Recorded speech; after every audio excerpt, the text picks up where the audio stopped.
सुगरस्केन्स technology इस company पर आप लोगों की बहुत ज्यादा रिक्वेस्ट है, तो नेक्स्ट वीडियो उसी कंपनी पर रहेगा। अगर आपकी रिक्वेस्ट है तो रेडी रहना, अगला वीडियो आपको इस टॉपिक पर मिल जाएगा। ठीक है। वारी एनर्जीज के कल के वीडियो में हमने चार्ट डिस्कस किया था, बहुत इंपॉर्टेंट चार्ट है क्योंकि लास्ट सेशन जो आपकी कैंडल आई थी रेड कैंडल, उसके पैरेलल में ग्रीन कैंडल बनती है, तब भी आप यहां पर ब्रेकआउट का एंटिसिपेशन कर सकते हो। दूसरी कंडीशन, आपके पास लास्ट सेशन की रेड कैंडल के पैरेलल में छोटी छोटी ग्रीन कैंडल आने लगे और जिसकी ऊपर की टेल लंबी है, उसका मतलब यह है कि आपको कॉशियस और ज्यादा रहने की जरूरत है। ये दो चीजें हमने कल लास्ट वीडियो के अंदर डिस्कस करी थी वारी एनर्जीज के। अब आज का ये फ्रेश वीडियो है क्योंकि आज कंपनी ने एक ग्रीन कैंडल फॉर्म करी है parallel with, not parallel with, exactly with red candle जो कि प्रीवियस सेशन में थी, क्योंकि आज की कैंडल की टेल ऊपर की लंबी है जो कि सेल को इंडिकेट करती है।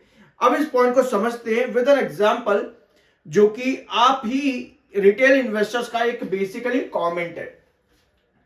Since solar sector had lost its investor fancy, all solar stock Waaree Premier Energies are falling daily.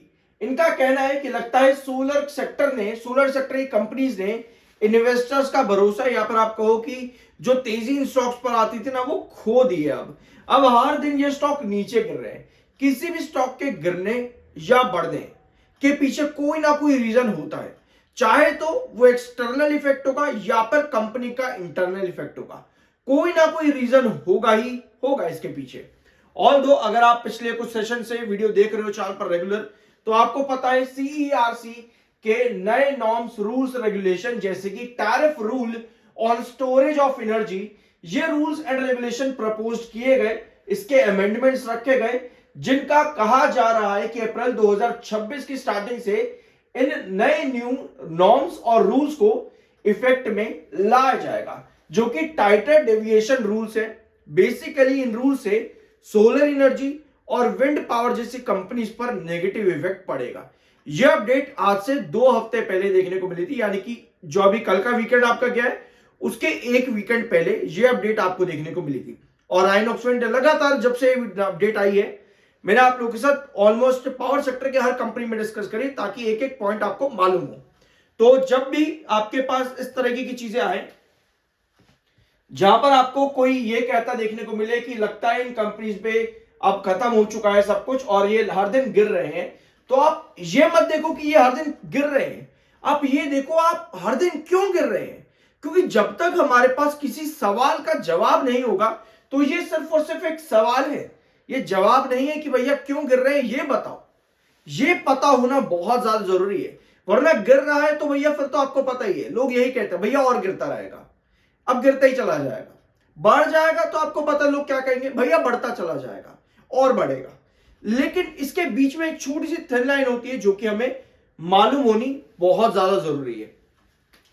कल के वीडियो में हमने सारा कैलकुलेशन आप लोगों के सामने किया था, जहां पर यह कैंडल आपकी बनी थी लास्ट सेशन की। हमने डिस्कस किया था कि आपके पास इस रेड कैंडल जो लास्ट सेशन के अंदर बनी थी वारी एनर्जीज के, इसके पैरेलल में एक बड़ी ग्रीन कैंडल का खड़ा होना मुश्किल है। क्यों डिस्कस हम लोगों ने ये किया था? क्योंकि व्लादिमीर पुतिन इंडिया विजिट पर हैं। ये वीडियो मैंने आप लोगों के साथ कल डिस्कस किया था। तो उसका टेंशन दो चीज पर पड़ेगा, पहला यूएस इंडिया नेगोशिएशन, दूसरा फेडरल रेट कट।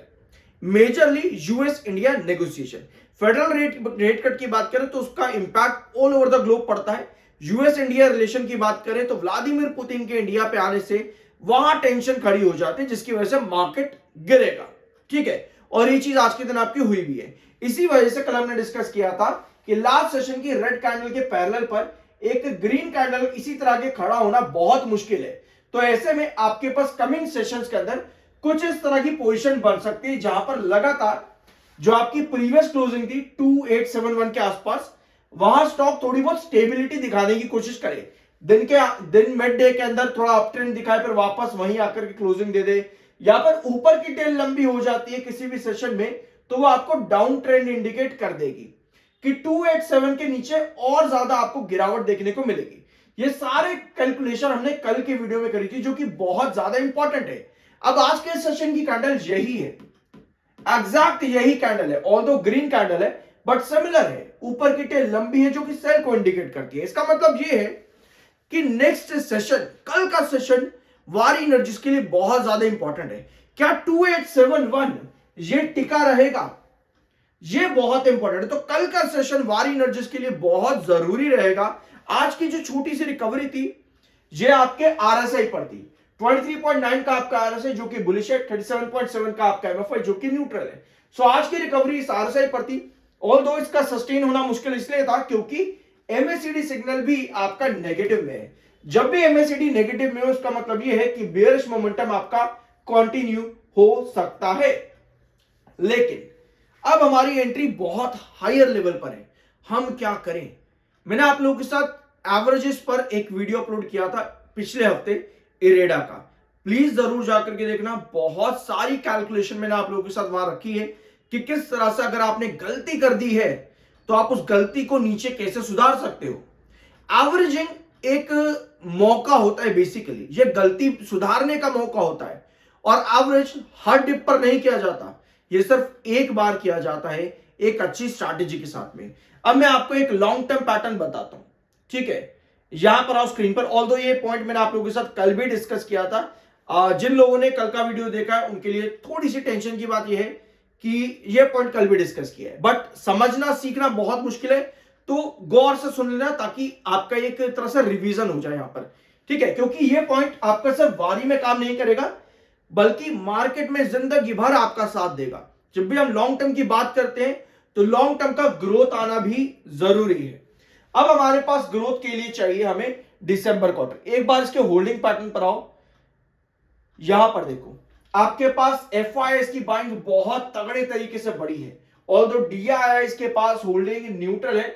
डीआईआई ने मार्च में 2.46 से 2.86 और 2.82 आपके डीआईआई के पास में, लेकिन एफआईआई बहुत बढ़िया बाइंग कर रहे हैं। अब आप कहोगे एफआईआई के बाइंग करने के बाद हमें कुछ नहीं मिला, क्या एफआईआई को मिला? तो यस, एफआईआई को मिला, लेकिन एफआईआई ने यहां पर बाइंग करी क्यों? एफआईआई ने सितंबर टाइम पर अगर बाइंग करी है, मतलब ये है कि लगभग 3000 से लेकर के आपकी एफआईआई की बाइंग आई होगी 3600 के बीच के अंदर, यहां से यहां आपकी एफआईआई की बाइंग आई है, ठीक है? और एफआईआई ने अगर होल्डिंग रखी है इसका मतलब यह है कि एफआईआई भी नुकसान खा रहे हैं। अब एफआईआई ने बाइंग करी क्यों है?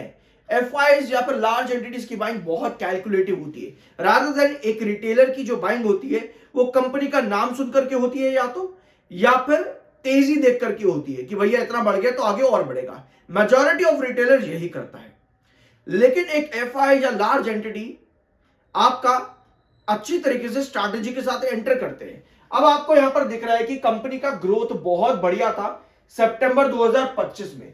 हम दिसंबर से क्या यही उम्मीद रख करके चल सकते हैं? हमें नजर आ रहा है कि दिसंबर क्वार्टर इन कंपैरिजन विद सितंबर थोड़ा सा फीका देखने को मिलता है, लेकिन हमें क्वार्टर पर रिजल्ट नहीं चाहिए, हमें रिजल्ट चाहिए एनुअल बेसिस पर। क्या कंपनी वो ग्रोथ दे पाएगी? देखो, मुझे पर्सनली लगता है कि यहां पर अगर कंपनी 6000 करोड़ का रिवेन्यू भी दे देती है या फिर 59 करोड़ का, 5900 करोड़ का, 6000 से 5900 करोड़ का रिवेन्यू भी अगर कंपनी देती है, यानी कि सितंबर के कंपैरिजन में कंपनी के रिवेन्यू में छोटा सा डिप भी अगर आ जाता है तब भी कंपनी का ये जो ग्रोथ है ना 70% के आसपास ही रहेगा, या इससे थोड़ा सा ऊपर इंक्रीज भी हो सकता है। तो रिवेन्यू हमको एनुअल बेसिस पर ज्यादा चाहिए और आपका ये growth quarter on quarter basis पर ज्यादा चाहिए। अगर कंपनी ये ग्रोथ देने में कामयाब होती है और स्टॉक फर्दर गिरता है, इसका मतलब ये है कि हमें यहां पर 2720 के क्रूशियल बेस का वेट करना चाहिए। अब 2720 क्रूशियल बेस का वेट क्यों करें? एमएससीडी माइनस, मार्केट अच्छा नहीं है, टेक्निकल एमएससीडी में ही आ गए, क्वार्टर का हम वेट कर रहे हैं, ये सभी पॉइंट आपको कैलकुलेट करने हैं ताकि आपकी एक एवरेजिंग एक पर्टिकुलर बेस लाइन के पास आ सके, और जैसे क्वार्टर रिजल्ट्स का ग्रोथ बढ़ता है वो आपके पास एक कैलकुलेटिव मूव हो और आप एक पर्टिकुलर डिसीजन उस ग्रोथ के अकॉर्डिंग ले सको। जब भी हम मार्केट में इस तरह से पूरी कैलकुलेटिव मूव करते हैं तो हमें यह कहने की जरूरत नहीं पड़ती कि लगता है अब इन्वेस्टर का जो है 16 स्टॉक के ऊपर से भरोसा उठ चुका है और इनकी जो फैंसी तेजी पहले मिलती थी ना वो अब शायद नहीं मिलेगी क्योंकि ये हर दिन गिर रहे हैं। तो हमें अब यहां पर यह मालूम पड़ा आज के इस वीडियो में कि गिरावट क्यों है। हमें यह मालूम पड़ा कि हमारे एवरेजेस कैसे आने चाहिए मार्केट की इन 3 पॉइंट्स को कैलकुलेट कर करके। हमें यह पता चला कि जब भी आपके पास एक रेड कैंडल आती है उसके पैरेलल में ग्रीन कैंडल आनी बहुत ज्यादा जरूरी है, क्योंकि अगर नहीं आती और पैरेलल में छोटी छोटी कैंडल्स बनती हैं जहां पर ऊपर की टेल लंबी हो जाए, वो डाउन ट्रेंड को इंडिकेट करते हैं, जिसके लिए हमें कल का बहुत ज्यादा इंपॉर्टेंट दिन रहेगा, वेट करना चाहिए। तो आपको ये सारी कैलकुलेशन यहां पर मिल जाती है। आई गेस ये वीडियो आप लोगों को पसंद आया होगा, सब्सक्राइब जरूर कर देना। मिलता अगले वीडियो में।